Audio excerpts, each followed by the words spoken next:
Halo, Assalamualaikum warahmatullahi wabarakatuh. Saya Kak Wira dari Lattes Education akan menjelaskan mata pelajaran ekonomi soal pendapatan nasional, uang, dan bank. Yang pertama kita masuk ke pendapatan nasional. Nah, pengertian dan metode menghitung. Apa sih pendapatan nasional itu? Pendapatan nasional adalah penjumlahan seluruh nilai barang dan jasa yang dihasilkan oleh seluruh sektor ekonomi masyarakat suatu negara dalam periode 1 tahun. Pendapatan nasional itu merupakan jumlah real dari produksi suatu negara. Nah, dari produksi itu bisa dikatakan bahwa itulah pendapatan si negara tersebut. Nah, lalu ada metode menghitung pendapatan nasional. Ada 3 metode. Yang pertama ada pendekatan produksi, ada pendekatan pendapatan, dan pendekatan pengeluaran. Nah, di pendekatan produksi, yang dihitung adalah nilai tambah tiap sektor. Jadi di suatu negara kan ada banyak sektor, misalnya sektor tekstil, sektor perkebunan, sektor pertanian, sektor tambang dan sebagainya. Nah, di tiap-tiap sektor itu dihitung nilai tambahnya. Nilai tambahnya didapat dari P dari sektornya dikalikan dengan kuantitas dari sektornya. Jadi harga produk di tiap sektor, di sektor tertentu dikalikan dengan kuantitas produk di sektor tertentu. Nanti semuanya dijumlahkan dapat pendapatan nasional dari pendekatan produksi.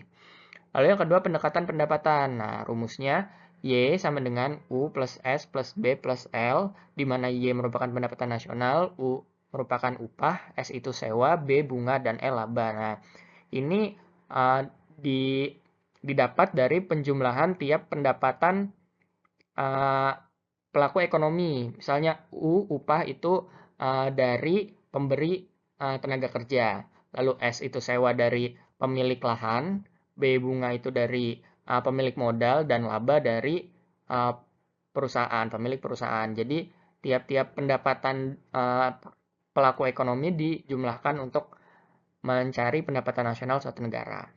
Yang ketiga ada pendekatan pengeluaran. Nah, rumusnya itu Y sama dengan C plus I plus G plus X min M. Nah, ini yang mana pendapatan nasional itu berupa Y, C itu konsumsi masyarakat, I investasi, G belanja pemerintah, X ekspor, dan M impor. Nah, ini merupakan pendekatan yang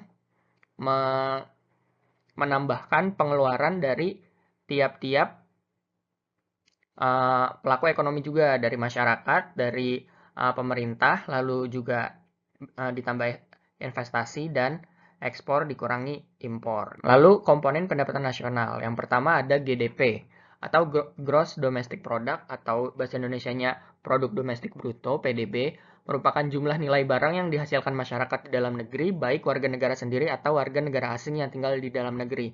Jadi semua orang yang ada di suatu negara itu uh, produknya atau penghasilannya dihitung, dijumlahkan. Nah, ini merupakan nilai yang paling dasar dari pendapatan nasional. Jadi ini yang paling besar tanpa pengurangan apapun. Nah, ini biasanya dijadikan sebagai acuan ekonomi itu GDP.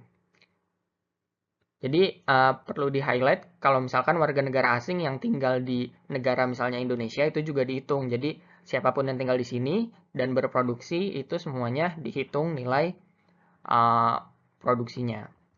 Lalu yang kedua ada GNP, Gross National Product atau PNB, Produk Nasional Bruto, merupakan jumlah nilai barang yang dihasilkan warga negara sendiri, baik di dalam atau luar negeri. Nah, warga negara asing yang tinggal di Indonesia misalnya itu tidak dihitung, sedangkan warga negara Indonesia yang ada di luar negeri, produksinya itu dihitung. Nah, jadi rumusnya GNP sama dengan GDP dikurangi produksi asing di dalam negeri ditambah produksi WNI di luar negeri, kalau misalnya kita menghitung Indonesia. Nah, jadi ini merupakan pendapatan dari warga negaranya saja, warga negara Indonesianya saja. Lalu yang kedua NNP, sama dengan GNP dikurangi penyusutan. Lalu ada NNI, NNP dikurangi pajak tidak langsung. Ada TI, NNI dikurangi laba ditahan, dikurangi pajak perseroan, ditambah transfer payment. Dan DI atau disposable income. PI dikurangi pajak langsung. Ini NNP Net National Product, NNI Net National Income, PI itu Personal Income, DI Disposable Income.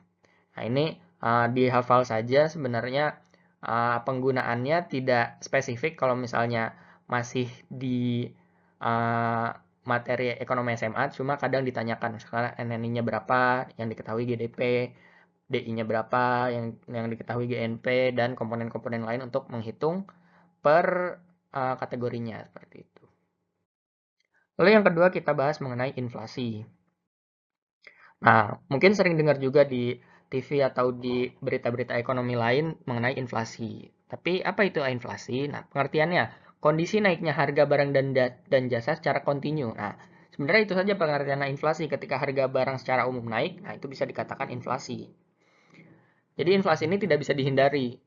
Karena ada keterbatasan sumber daya, otomatis harga-harga itu pasti naik semakin lama. Mau diapain pun gitu ya, itu pasti suatu negara mengalami inflasi. Nah, penyebabnya apa? Yang pertama, meningkatnya permintaan atau disebut demand pull inflation. Nah, ketika harga-harga meningkat, misalnya waktu Lebaran, otomatis harga meningkat, otomatis permintaan meningkat dan harga meningkat gitu. Sehingga harga meningkat karena kelangkaan yang diterima oleh pasar. Lalu yang kedua ada cost push inflation. Nah, ini naiknya harga produksi. Misalnya BBM naik, jadi harga produksi naik dan semuanya ikutan naik harga-harganya karena BBM merupakan biaya produksi. Lalu imported inflation. Nah, ini inflasi yang datang dari luar negeri. Ketika kita mengimpor barang dan harga barang itu naik, otomatis harga di dalam negeri pun juga ikutan naik. Nah, itu imported inflation. Nah, lalu ada jenis-jenisnya. Yang pertama, berdasarkan lajunya. Ada yang lunak, kecepatannya kurang dari 5%, cepat 5-10, dan meroket lebih dari 10. Lalu berdasarkan keparahannya ada ringan, kurang dari 10, sedang 10-30, berat 30-100, dan sangat berat lebih dari 100.